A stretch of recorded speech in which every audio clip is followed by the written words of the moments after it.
जैसे हम डिनोमिनेशन में सीखे थे वही रटा रटा प्रार्थना या वही रटा रटा जीवन या वही जीवन जो चलता रहता है वो अब तक हमारे जीवन में कार्य करता है। और जैसे याद रखें कि पुराना नियम प्रतिछाया है और नया नियम वास्तविकता है। और वैसे ही जब तक हम वास्तविकता में न जिए तो प्रतिछाया जो एक दृष्टांत के रूप में ठहरी है और दृष्टांत का जीवन हमारे जीवन में चलते रहता है। लेकिन यदि हमें वास्तविकता जीवन को जीना है तो दृष्टांत के भेदों में आना है। और डिनोमिनेशन जब वैसे करता है तो आज भी याद रखे वो प्रतिछाई के रूप को जी रहे हैं, वो वास्तविक मसीह जिनको जी नहीं पा रहे हैं। वो कैसे? पुराने नियम में लोग पाप करते, गुनाह करते, वो बलिदान चढ़ाते, फिर पश्चाताप करते और वो परमेश्वर के सम्मुख में आते। कुछ दिन तक उसकी जीवन ठीक ठाक चलता और फिर वो पाप में गिर जाते, चाहे चोरी का हो, चाहे लोभ का हो, चाहे हत्या का हो, चाहे विचार का हो, चाहे मूर्ति पूजा का हो, चाहे गुरबाने द्वारा अन्य किसी बातों द्वारा ये फिर से पाप में गिर जाते और फिर से बंदूकी द्वारा, कबीरा के द्वारा, फिर मेमना के द्वारा वो याजक के पास आते, पश्चाताप करते और फिर से प्रभु क्षमा याचना मांगते और फिर प्रभु जीवन जीना आरंभ कर देते। और वही जीवन हम संस्थाओं में देखते हैं। एक व्यक्ति भले ही बपतिस्मा क्यों न ले रहा हो, भले ही वो दान और दान से अन्य भाषाओं से क्यों न भरा रहा हो, भले बराबर संडे मीटिंग या प्रभु उसके में रहा हो, लेकिन उसके जो खमीर रूपी जीवन है, उसके जो पुराने जीवन है वो भी नहीं छूटा रहता है। चाहे नशा करना हो, चाहे अभद्र व्यवहार करना हो, चाहे क्रोध हो, चाहे और अन्य प्रकार का जीवन हो, और वे संडे मीटिंग में आते, पश्चाताप करते, फिर अपने आप को प्रभु के साथ में जोड़ते और फिर पश्चाताप के साथ आत्मा से भरते, अन्य भाषाओं में प्रार्थना करते, दर्शन देखते, गुरुद्वारी करते या स्वप्न देखते, फिर घर आ जाते, फिर 6 दिन तक वही जीवन। सेम जैसे इजरायली लोग जीते थे वैसे आज नामधारी। तो जो मिस्र से कनान तक जो यात्रा के इजरायली थे वो हमारे दृष्टांत है और हम एक वास्तविक इजरायली हैं। जब हम उस संदेश को पढ़ते हैं नबी का, जो मैं पढ़ रहा हूँ, परमेश्वर के अनुग्रह को ठुकरा कर फिर से व्यवस्था को लेना, जब हम इस विषय को पढ़ते हैं तब नबी बताते हैं कि वो जो इजरायली थे वो शारीरिक इजरायली, दृष्टांतिक इजरायली थे और हम एक आत्मिक इजरायली हैं। और परमेश्वर हमें मिस्र रूपी संस्था की गुलामी से रैप्चर अर्थात मिलेनियम या शांति का 1000 वर्ष तक परमेश्वर में पहुंचा रहा है। इसलिए आप लोग मेरे साथ परमेश्वर के वचन में से एक वचन निकालेंगे, दूसरा कुरिन्थियों उसका 7 अध्याय और 10 पद, ताकि हम इस संदेश को पूरी डायरेक्ट समाप्त तक समाप्त कर सकें। आज के बाकी संदेश द्वारा आश्चर्य कर सकें, जिसको इमिता दूसरा कुरिन्थियों 7 अध्याय उसका 10 पद। क्योंकि परमेश्वर भक्ति का शोक ऐसा पश्चाताप उत्पन्न करता है जिसका परिणाम उद्धार है, और फिर उससे पछताना नहीं पड़ता, परंतु सांसारिक शोक मृत्यु उत्पन्न करता है।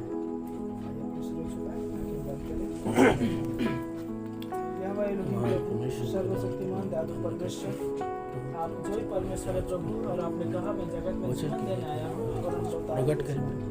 निश्चय प्रभु जी, आपने अब्राहम के मेमना तैयार किया था, आपने उसी मेमना इजराइलियों को तैयार किया था, आपने उसी मेमना बनकर यूहन्ना 1:29 के अनुसार आप इस जगत में उतर आए मेरे स्वामी, ताकि जैसे यूहन्ना के देख वो जगत का मेमना, वो परमेश्वर का मेमना जगत के पापों को उठा ले जाता है। प्रभु को हमारे प्राण दिए मेरे स्वामी, ताकि आपके प्राण के द्वारा हम उस क्रूस की लहू के द्वारा अनुग्रह में आ जाए। क्योंकि हमारा छुटकारा, हमारा उद्धार व्यवस्था में नहीं स्वामी, अनुग्रह से होता है, और यीशु मसीह के लहू सारे पापों से हमें शुद्ध करता है। आमीन, हालेलुया। और अगर मिले तो थोड़े समय पश्चाताप बलिदान पर देखने जा रहे प्रभु, आपके अनुग्रह और अपनी दया मांगते हुए प्रार्थना प्रभु यीशु मसीह। हालेलुया, बोलो प्रभु यीशु मसीह की। ठीक है, पूरा बैठ फिर से आप विषय को बड़ी ध्यान सुने। पश्चाताप रूपी बलिदान। देखिए बलिदान तो बहुत सारे प्रकार की है, जैसे हम देखते हैं होम बलि, मेल बलि, दोष बलि और बहुत सारे ऐसे बलिदान है, पाप बलि, क्षमा बलि। लेकिन एक ऐसा भी बलिदान है जो पश्चाताप रूपी है। और जैसे समझ में आया है कि जब हम पूरे टूटे हुए हृदय के साथ जब हम प्रभु के सम्मुख में आते हैं तो परमेश्वर टूटे हुए हृदय को ग्रहण करता है, या परमेश्वर टूटे मन वालों के समीप रहता है। और वचन में परमेश्वर टूटे मन वालों को तुच्छ नहीं जानता। हालेलुया।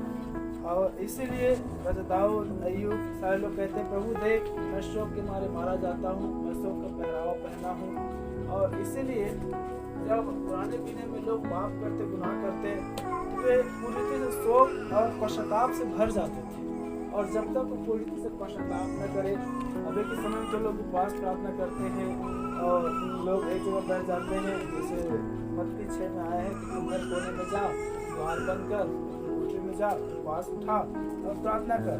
और ये एक माध्यम हो चुका लोग अपने पश्चाताप मानने का। लेकिन जब पुराने में देखते हैं तो लोग खाना पीना कुछ भी नहीं करते थे, यहाँ तक कि उस समय राख आता था, पवित्र होली राख, वे राख चुपड़ते, वे कंबल के समान टाट फोड़कर बैठ जाते और वो चुपचाप परमेश्वर को भी लगा रहते। हमें घटना अय्यूब के दिनों में देखते हैं, हमें घटना एस्तर के दिनों में देखते हैं, हमें घटना योना के दिनों में देखते हैं।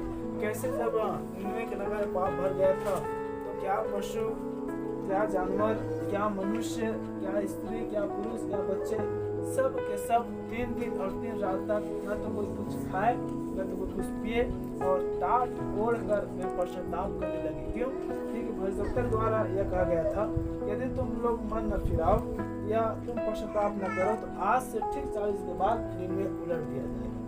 हालेलुया। याद रखे तू है बहन, पश्चाताप के द्वारा जब हम पश्चाताप के साथ जो हम पर अनुग्रह आता है या पश्चाताप की जब माफी मिलती है तो पश्चाताप के द्वारा जीवन भी आता है। और पश्चाताप एक ऐसा माध्यम है कि हम क्रोध से, हम मृत्यु से, हम जीवन और अनुग्रह में आते हैं। यदि हम पश्चाताप न करें तो याद रखें हम परमेश्वर के क्रोध को ठंडा भी नहीं कर सकते। यदि हम टूटे हुए हृदय लेकर हम परमेश्वर की उपस्थिति में न आए तो हम परमेश्वर के अनुग्रह को भी नहीं पा सकते। हालेलुया। बोलो प्रभु यीशु मसीह की। इसलिए हम गीत भी गाते हैं, टूटा हुआ मन चाहता है तू कठोर कर लिया मैंने पिछले दिनों में। इस प्रकार से हम गीत को देखते हैं। तो जब हम टूटा हुआ हृदय लेकर आते हैं, जब हम पश्चाताप हृदय लेकर आते हैं, तब परमेश्वर ऐसे भक्ति और ऐसे हृदय से प्रसन्न भी होता है। और फिर मैं कहता हूँ बिना पश्चाताप हम परमेश्वर प्रसन्न नहीं कर सकते। हालेलुया। इसलिए यहाँ पर पौलुस कहता है कि परमेश्वर भक्ति का शौक ऐसा पश्चाताप उत्पन्न करता है जिसका परिणाम उद्धार है। देखिए जब हम परमेश्वर को जब भक्ति में आते हैं, जब हम परमेश्वर के प्रति हम समर्पित होते हैं, जब हम परमेश्वर के प्रति अपने हृदय को लाते हैं, जब हम परमेश्वर के प्रति अपने जीवन को पूर्णता से सरेंडर कर देते हैं, तब भक्ति उत्पन्न होता है। हालेलुया। और जब तक भक्ति उत्पन्न न हो तो परमेश्वर के शोक, परमेश्वर के दर्द, परमेश्वर की पीड़ा, परमेश्वर की दया, परमेश्वर क्रूस पर बहाए हुए उस दर्द को हम महसूस नहीं कर सकते। और जब तक हम उसकी दर्द को अपने दर्द न समझे तब तक हम अपने पापों से फिर कर पश्चाताप में नहीं आ सकते।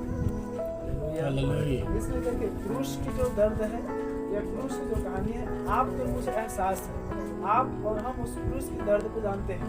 इसलिए जब कभी क्रूस को अपने ध्यान को लगाते हैं तब यीशु मसीह की दर्द में दिखाई देता है। हालेलुया। और वो दर्द फिर आपको और मुझे महसूस होता है कि प्रभु वो कोड़े तो मुझे पाना चाहिए था, प्रभु वो जो क्रूस पर आपको बांध रहे थे वो तो मुझे बांधना चाहिए था, प्रभु आपको जो कोड़े लगाए थे तो मुझे लगना था, प्रभु आपने जो मेरे खातिर बदनामी सही वो तो मुझ पर होना था। लेकिन मेरे सारे दुख, दर्द, तकलीफ, पीड़ा, हर बातों को लेकर प्रभु आपने क्रूस पर चढ़ गए और मुझ पापी को निर्दोष तथा अपने जीवन दान दे दिए। तो देखिए क्रूस के द्वारा हमारे हृदय में एक पश्चाताप उत्पन्न होता है।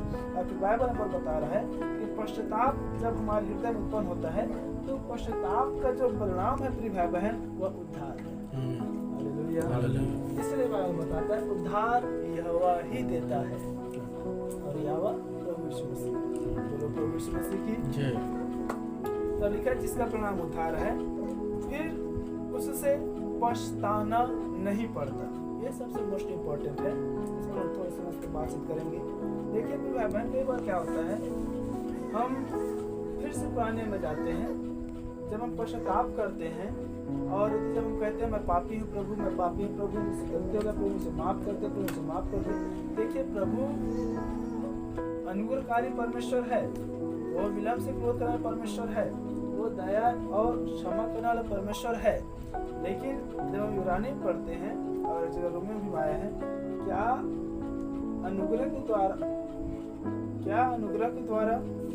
ग्रह हम पाप करते रहे। हाँ, क्या पाप के द्वारा अनुग्रह अधिक हुआ तो क्या हम पाप करते रहे, ऐसे कुछ होता है रोमियो में। फिर तो देखिए बहन, फिर वापस आगे आया है कदापि नहीं। हालेलुया। तो पश्चाताप के द्वारा अनुग्रह आती है, शायद रोमियो में। फिर से आप याद रखें, पश्चाताप के द्वारा अनुग्रह आता है, और जब अनुग्रह के द्वारा भलाई परमेश्वर की दया अधिक उत्पन्न हुई तो क्या हम पाप करते रहे? बाइबल में कदापि नहीं। हालेलुया। रोमियो 6।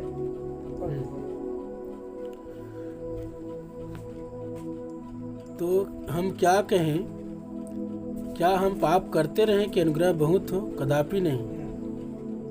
बस हालेलुया। देखिए एक और वचन से कुरिन्थियों में है, वहाँ से लिखा है कि भलाई के द्वारा अनुग्रह अधिक हुआ तो क्या हम पाप करते रहे? तो पर आए कदापि नहीं। यहाँ पर भी आए कि पाप के समझ का अनुग्रह क्या हम पाप करते रहे? कदापि नहीं। हालेलुया। तो देखिए बहन, यहाँ पर आया है कि पश्चाताप का जो परिणाम है वह उद्धार है। और जब एक मनुष्य अपने पापों से, अपने गुनाहों से जब छूट जाता है और जब पश्चाताप करता है, और जब एक मनुष्य को जब पश्चाताप के द्वारा जब उसको पापों की जब क्षमा मिल जाती है तो वो पाप के बंधनों से छूट जाता है। हालेलुया। और देखिए सबसे बड़ी जो पाप है, नबी बताते हैं, वो तो बाइबल के वचन पर अविश्वास करना है, और आदम और हव्वा ने वही किया था। फिर दूसरी तीसरी चौथी पाप जो है वो मूर्ति पूजा, वो ब्लड के द्वारा, जनरेशन के द्वारा आया हुई पाप, फिर झूठ बोलना, हत्या करना, क्रोध करना और अन्य प्रकार बातें, ये सब पाप के फल है। लेकिन याद रखें, जब प्रभु यीशु मसीह के क्रूस के तले आ जाते हैं और जिस दिन विशेष हम जब प्रभु यीशु मसीह का नाम बपतिस्मा लेते हैं, सारे पापों से हम शुद्ध हो जाते हैं। हालेलुया।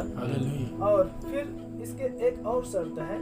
पहला पश्चाताप तो ये है कि एक समय के लिए, एक समय अवधि के लिए एक मनुष्य अपने पापों का क्षमा मान लेता है कि हाँ प्रभु मैंने इस समय गलती किया है, यहाँ प्रभु मेरे पास एक गलती है और मुझे गलती को मेरे पश्चाताप मांगता है, मैं क्षमा मांगता हूँ, मुझे माफ कर दे। और फिर हम उस काम को लग जाते हैं, फिर भूल जाते हैं। लेकिन एक गलती या एक पश्चाताप ऐसा होता है कि मनुष्य एक बार मानता है और फिर दोबारा उस गलती को नहीं करता है। हालेलुया। बोलो प्रभु यीशु मसीह की। जैसे जब हम पहला यूहन्ना पढ़ते पर पाते हैं कि जो कोई परमेश्वर से जन्मा है वह कदापि पाप कर ही नहीं सकता। हालेलुया। और फिर इस पाप के विषय पर हम देखें तो ऐसा भी आया है कि कुछ पाप ऐसा है जिसकी सजा मृत्यु नहीं। तो कई बार यदि छोटी छोटी हमारी जो त्रुटियां या गलती होती है, उस पाप को मनुष्य ऐसा पाप मान लेता है मानो बस इसके प्रतिफल मृत्यु ही मिलेगी, और फिर उसको पश्चाताप करते। लेकिन बाइबल बताता है क्रूस की कथा नाश होने वालों के लिए मूर्खता है। हालेलुया।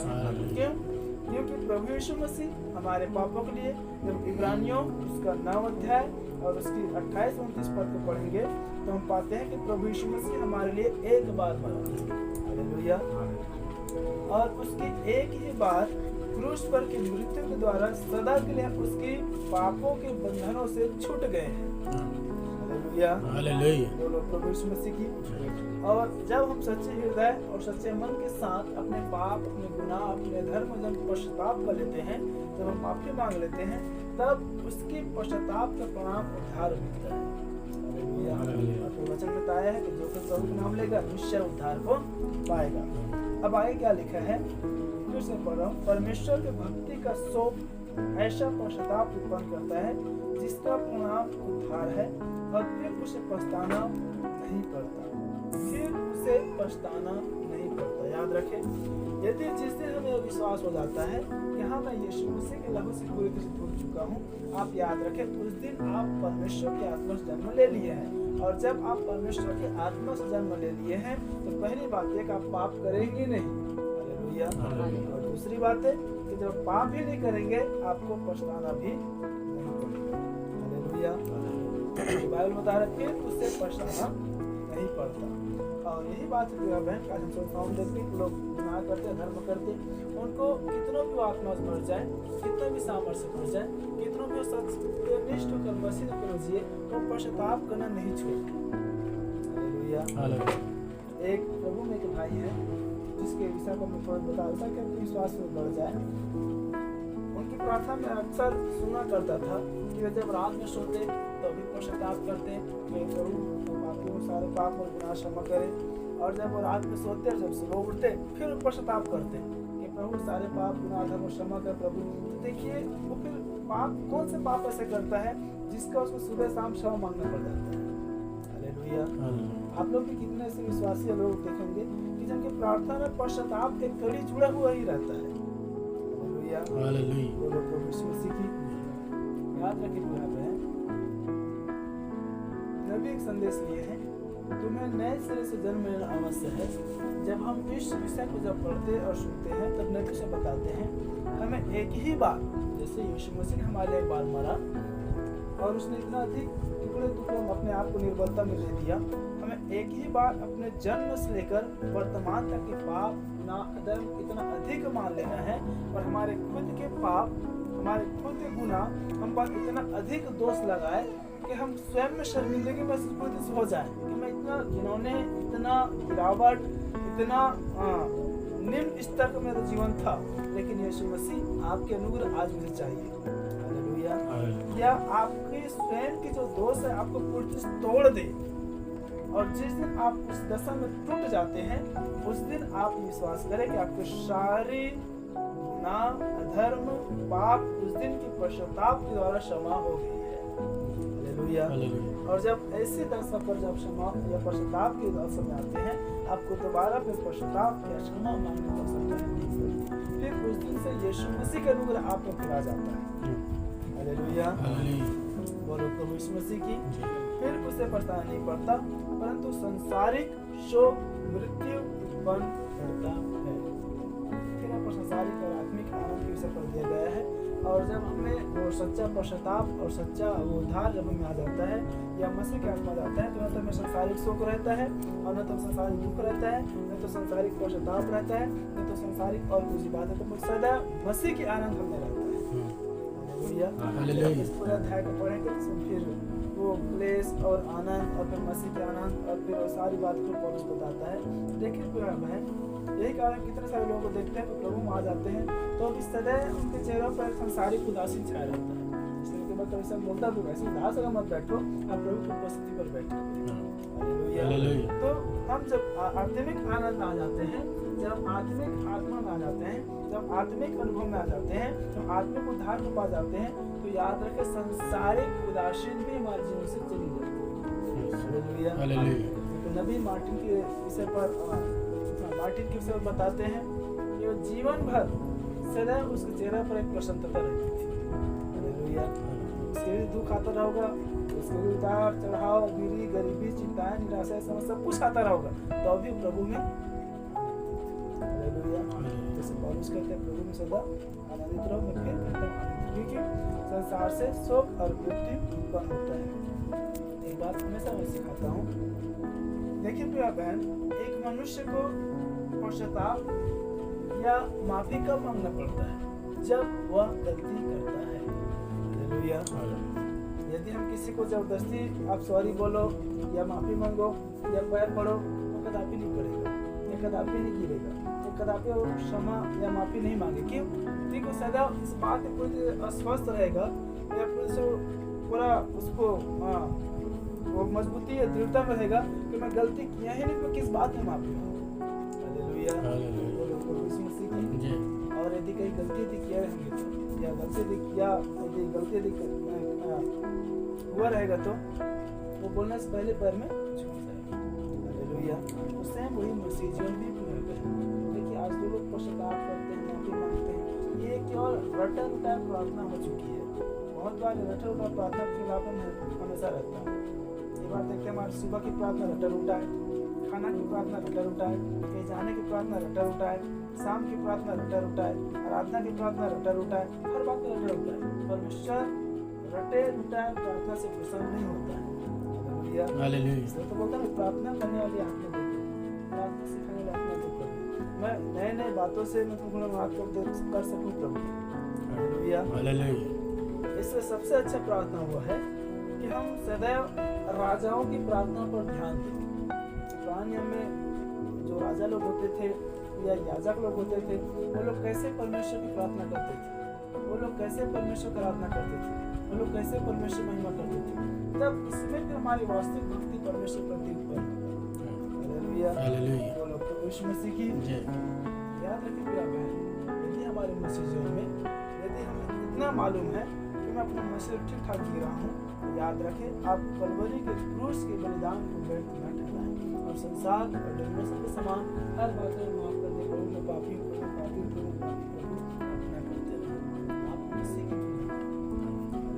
हालेलुया। मूल संदेश में आ रहे हैं, आप मसीह की दुल्हन है, आप मसीह के उसी कलवरी क्रूस आप धुले हुए हैं।